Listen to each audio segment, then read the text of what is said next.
Eu tenho um certo problema com essa noção, né, esse ditado popular que diz que a virtude está no meio ou que a moderação é o segredo do sucesso. E eu vou explicar aqui um pouquinho sobre personalidade e como que eu acho que essa noção, né, a premissa dessa ideia, ela pode te prejudicar nas decisões que você vai tomar, tanto na sua vida quanto nos seus investimentos, né?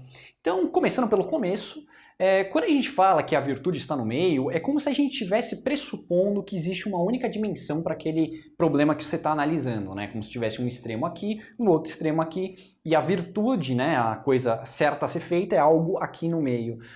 Mas você está pressupondo aí que existe apenas uma dimensão. E a vida, né, assim como a nossa personalidade, ela é multifacetada, né? Ela tem várias dimensões. Então aqui eu coloquei num gráfico que eles usam em estudo de personalidade, só para a gente dar uma analisada, né? Então aqui em cima eu coloquei estabilidade, em oposição à estabilidade eu coloquei risco, aqui eu coloquei pertença, em oposição à pertença eu coloquei independência, né?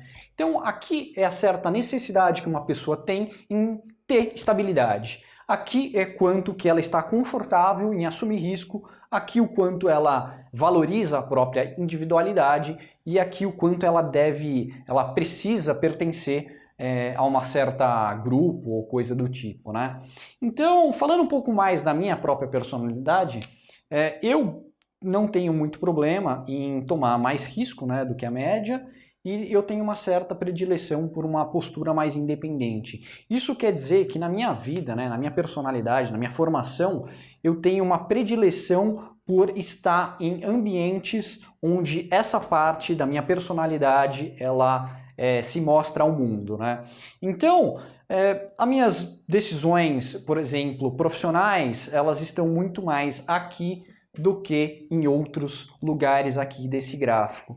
Isso significa que eu tenho uma predileção pelo risco, né? E uma certa necessidade de independência, ou seja, eu poderia falar que eu não sinto tanta necessidade assim de me sentir estável, assim como eu não sinto tanta necessidade de me sentir membro de um certo grupo. Mas isso não significa que tudo o que eu faço na minha vida eu estou necessariamente aqui.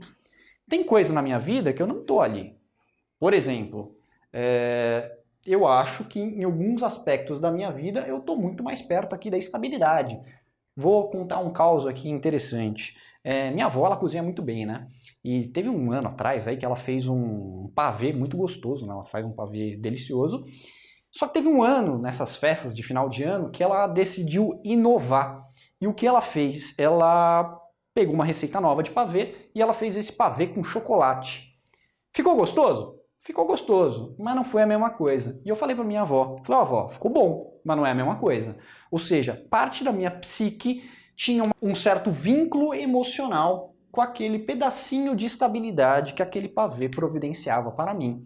Ou seja, pode até ser que o sabor não mudou, ou seja, pode até ser que essa receita nova que minha avó estivesse fazendo fosse até melhor, mas não dialogava com a minha psique do jeito que aquela outra receita de pavê, que era aquela receita de pavê que sempre teve, dialogava comigo, né? Então eu não me senti tão feliz assim quando eu comi o pavê. Ou seja, por mais que eu tenha a maior parte da minha vida nesse quadrante aqui desse gráfico, várias outras coisas na minha vida estão espalhadas aqui por esse diagrama. Ou seja, às vezes eu vou ter alguma coisa num ponto bastante oposto exatamente para contrabalançar que a minha maior parte da vida está nesse campo aqui, né?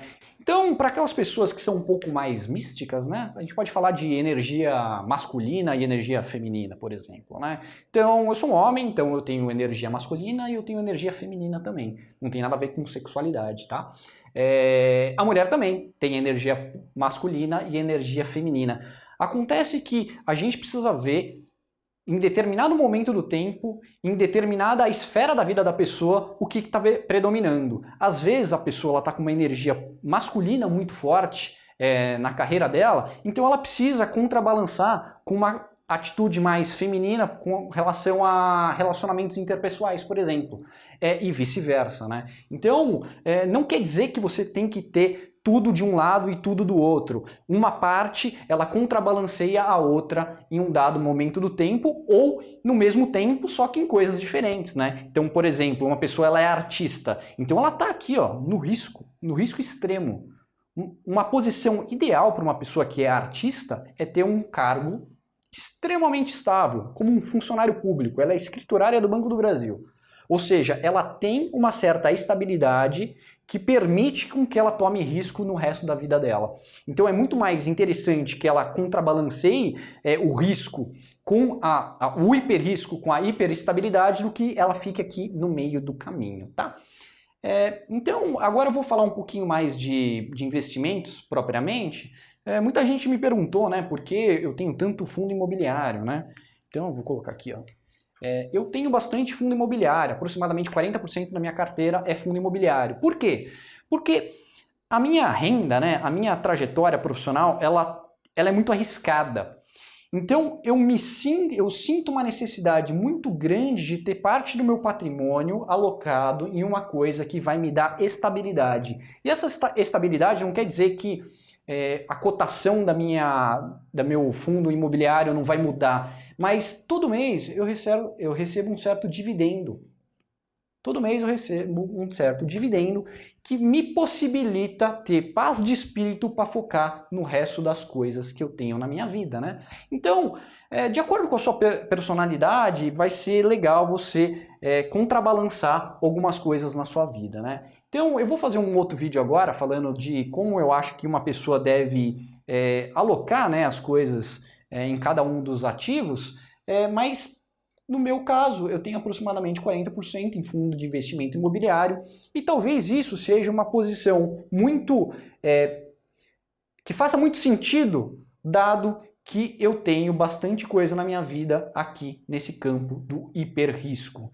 E só para não ficar aqui só nessa parte do hiperestabilidade, né, na questão de caixa, renda fixa, fundo de investimento imobiliário que é menos volátil do que mercado de capitais propriamente dito, eu tenho aqui também, não sei onde está a outra cor, eu tenho bastante coisa aqui também. Eu tenho, por exemplo, criptomoeda.